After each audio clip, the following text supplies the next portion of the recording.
Hello, dear listener. Today, maybe you're going through one of the hardest periods of your life. Maybe you can't find a reason to get out of bed in the morning. Maybe the things that used to excite you don't move you anymore. And maybe you're asking yourself, why did I become like this? But I want you to know something. This state of being is deeply human. Losing motivation isn't a disorder. It's a call for renewal. While listening to this episode, maybe for the first time you'll say to yourself, so the problem isn't me, I just need to rediscover something. Today, we'll dive into the depths of lost motivation. We'll look at the psychological and biological reasons. I'll share stories, suggest exercises, maybe ask you questions. You'll feel that you're not alone on this journey. And by the end of this episode, I believe a little spark will light up in your mind. When people lose motivation, they often blame themselves. I'm lazy, I have no willpower, I'm not strong enough. But the truth is very different. Our brain was programmed over millions of years to survive. It tries to conserve energy. When something feels hard, it sends you a signal. Don't do this. So sometimes losing motivation is completely natural. But then there are external factors. Burnout. Doing the same thing for too long, especially something that doesn't feed your soul, drains you. Uncertainty. When you don't know where you're going, the road itself loses meaning. Comparison. When you constantly see other people's perfect lives on social media, you begin to belittle your own path. Maybe one of these is the reason behind your lack of motivation. Let's try a quick exercise. Take a piece of paper and write down, what are 3 possible reasons I lost my motivation? Once you write it down, you'll see it's not as complicated as it feels. It just hasn't been named yet. The first way to regain motivation is through small steps. You may have heard this before, but let me explain why it works. In our brain, there's a reward system. Whenever you achieve something, even something tiny, your brain releases dopamine. This tells you, keep going. Imagine deciding to read an entire book. Sounds overwhelming, right? But if you tell yourself, I'll just read the first page, your brain doesn't resist. You read that page, and suddenly opening the next one feels easier. That's why small steps are life-saving. So today, I don't want you to set a huge goal. Just do one small thing. Organize a drawer in your room. Take a 10-minute walk. Write a single paragraph. That's all. Because the trust built by these small steps is the foundation of real motivation. Let me tell you a story. Thomas Edison tried 1,000 times before inventing the light bulb. People asked him, you failed 1,000 times. How did you not give up? His answer was simple. I didn't fail 1,000 times. I just found 1,000 ways the light bulb didn't work. Edison's power wasn't his intelligence, it was his perspective. He didn't see failure as a reason to quit, but as a reason to try again. Maybe you too have tried 10, 20, maybe 50 times in life, and now you feel exhausted. But this is only part of the journey. You're writing your own Edison story. Sometimes to find motivation, all we need is a change in perspective. Think of this example. You go to the gym. In your head, you're saying, I must lose weight.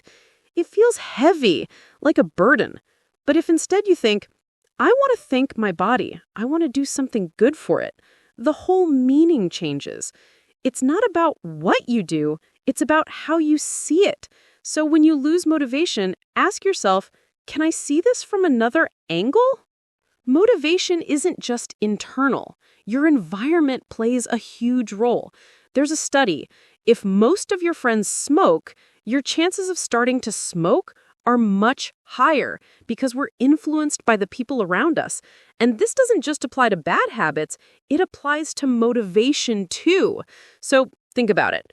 Are there people around you who drain your energy or people who lift you up and support your dreams?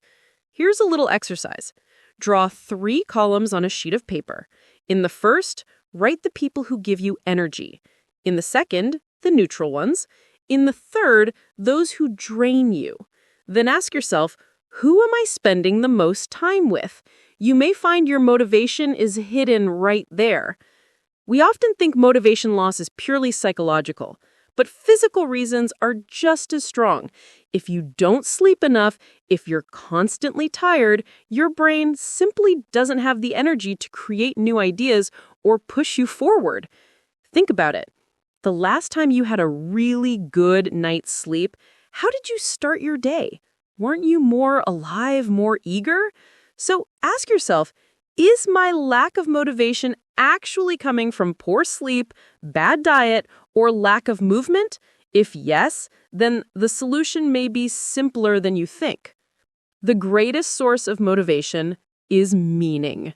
If you don't know why you're doing something, its weight will crush you. But if you have a reason, even in the hardest times, you can keep going. Viktor Frankl, a psychiatrist who survived a Nazi concentration camp, saw this firsthand. In the same conditions, some people fought to live, while others gave up. What was the difference? Meaning. One had a family waiting for them, another wanted to finish a book, another held on to their faith. Frankl said, "He who has a why to live can bear almost any how." So here's my question for you. What is your why? What do you truly need to get out of bed in the morning? Which value in life is non-negotiable for you? What is the one thing worth struggling a little more for? Searching for these answers can transform your motivation completely. Now let me give you a few practical exercises. The 5-minute rule. If you can't start something, tell yourself, I'll just do it for 5 minutes. Most of the time, once you start, you'll keep going. The day's smallest victory. At the end of each day, ask yourself, what's the smallest thing I accomplished today? This trains your brain to focus on success. Gratitude journal. Every evening, write down 3 small things you're grateful for. This shifts your focus from what's missing to what's already there. My dear friend, maybe you've lost your motivation, but remember, this loss is actually the beginning of something new. Motivation isn't a final destination, it's a process. Like a muscle, it needs to be trained a little every day. Today, we talked about why motivation disappears, the power of small steps, the importance of perspective, the role of your environment and your body, and the magic of meaning. Now I want you to make yourself one tiny promise after this episode. Maybe a 5-minute walk. Maybe making that phone call. Maybe just making your bed. Because small things open the door to big transformations. You are stronger than you think. And remember, you listened to this podcast. That means you've already taken the first step. The road ahead is much clearer now.